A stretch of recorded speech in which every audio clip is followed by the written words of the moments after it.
Olá pessoal, tudo bem? Aqui é Rubem do canal Mosaico Finanças. Eu tenho desenvolvido diversos vídeos sobre valuation de futebol, sobre análise de balanço, sobre contabilidade, sobre resenha de livros de temas contábeis e temas de finanças, além de perícia contábil. A nossa resenha de hoje vai falar sobre um tema que está sendo muito falado ultimamente, que são fraudes contábeis. E a nossa resenha de hoje vai ser sobre este livro, Corrupção, Fraude e Contabilidade, do professor Antônio Lopes Sá e Wilson Alberto Zappa Hug. Esse livro foi lançado pela editora Juruá. Atualmente ele está na 7ª edição, mas esse livro é da 6ª. Ele tem 245 páginas, divididos em 16 capítulos. O professor Antônio Lopes Sá, quem milita na área contábil conhece muito bem. Ele é autor de vários livros, principalmente livros de teoria contábil, livros sobre perícia contábil e livros sobre auditoria. Enfim, ele foi um intelectual da contabilidade que muito contribuiu para o nosso avanço. É uma justa homenagem a gente fazer uma resenha sobre o livro dele. Inicialmente, eu queria dizer que, do ponto de vista empresarial, existem 3 tipos de fraude, isso na minha opinião. A fraude no ambiente contábil, que são as fraudes que ocorrem em razão da adulteração de fatos contábeis, da adulteração de números contábeis, para que possa enganar o leitor ou usuário da informação contábil. Então, esses eventos eles acontecem diretamente dentro do ambiente contábil, que para muita gente é chamado de contabilidade criativa. O que seria a contabilidade criativa? Se a gente analisar um aspecto importante, considerando a teoria da positividade da contabilidade, desenvolvida na década de 80, em que os autores dessa teoria, os que apregoam essa teoria, eles falavam que, em razão da remuneração variável dos administradores, é muito comum que eles induzam os contadores a fazerem lançamentos contábeis ou a registrarem fatos contábeis de maneira a melhorar o resultado, melhorando assim a sua remuneração.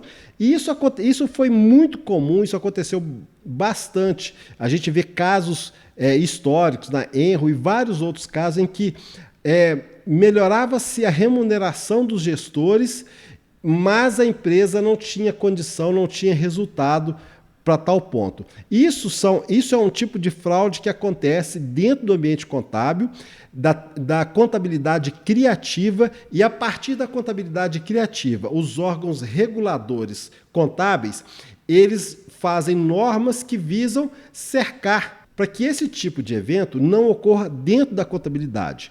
Agora, a maioria das fraudes não acontecem no ambiente contábil. Elas acontecem fora do ambiente contábil. Às vezes um desvio no estoque, desvio no caixa, nas disponibilidades, o desvio no imobilizado.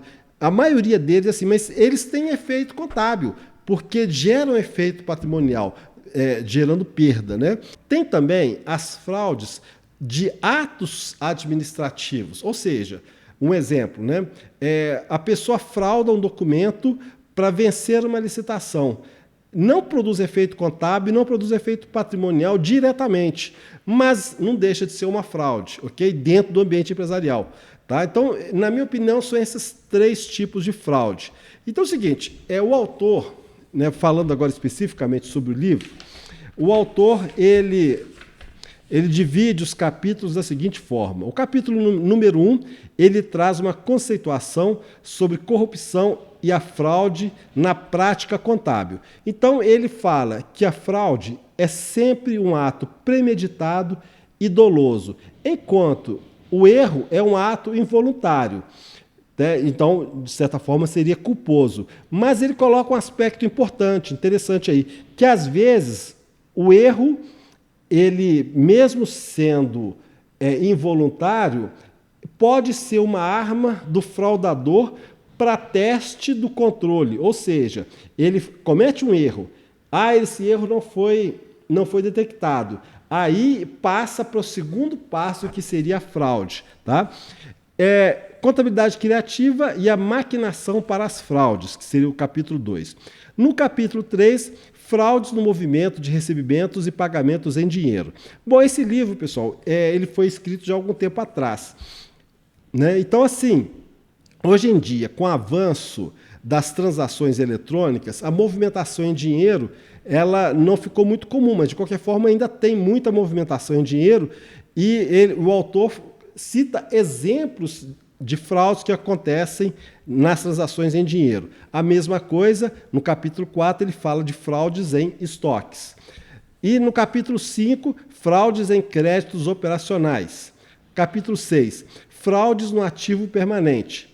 Capítulo 7, fraude nas exigibilidades. Capítulo 8, fraudes no patrimônio líquido. No capítulo 9, revisões de acompanhamento e redução de fraudes. Para explicar basicamente esse capítulo, ele sugere a criação de auditoria interna, o uso da auditoria interna para minimizar a fraude, tá? E ele dá toda a estrutura e a execução, como proceder com a auditoria interna. No capítulo 10, alguns casos de fraude fiscal. Capítulo 11, casos comuns de fraude contra a justiça e a ordem econômica e tributária. No capítulo 12, corrupção e fraude pelo uso da influência. No capítulo 13, sigilo profissional em face da lavagem de capitais e sonegação. No 14, subjetivismo, fraude e normas contábeis nominadas internacionais. Aqui está falando dos IFRS, tá? O autor ele contesta muita coisa com relação às mudanças que ocorreram a partir da implantação dos IFRS, ou das normas internacionais de contabilidade. Tá? Corrupção na administração pública, proteção contra fraudes e corrupção. Bom, eu sempre que analiso um livro, eu penso no que esse livro contribui para a minha formação profissional e para o meu crescimento profissional. Esse livro, ele trata especificamente de casos práticos de fraude.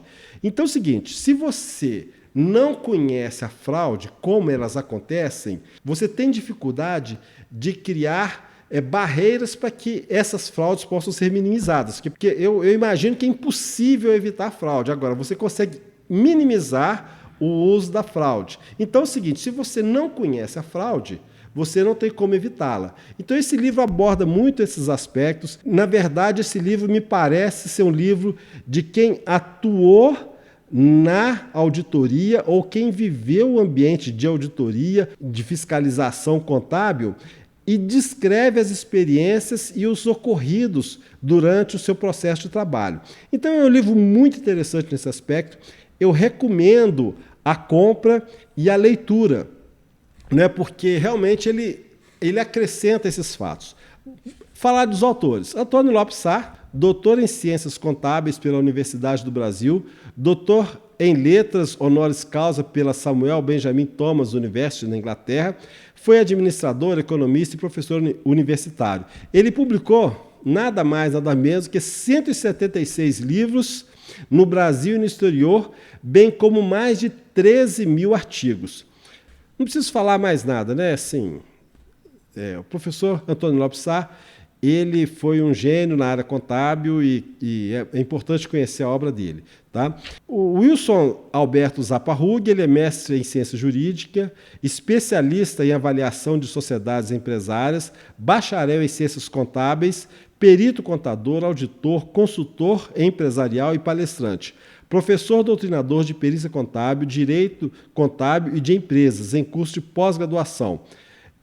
Ele publicou também, pessoal, diversos livros na área contábil, na área de perícia contábil. Também é uma pessoa, um contador de altíssimo nível também. É importante conhecer, inclusive, o aspecto filosófico da obra do professor Alberto Zaparrug.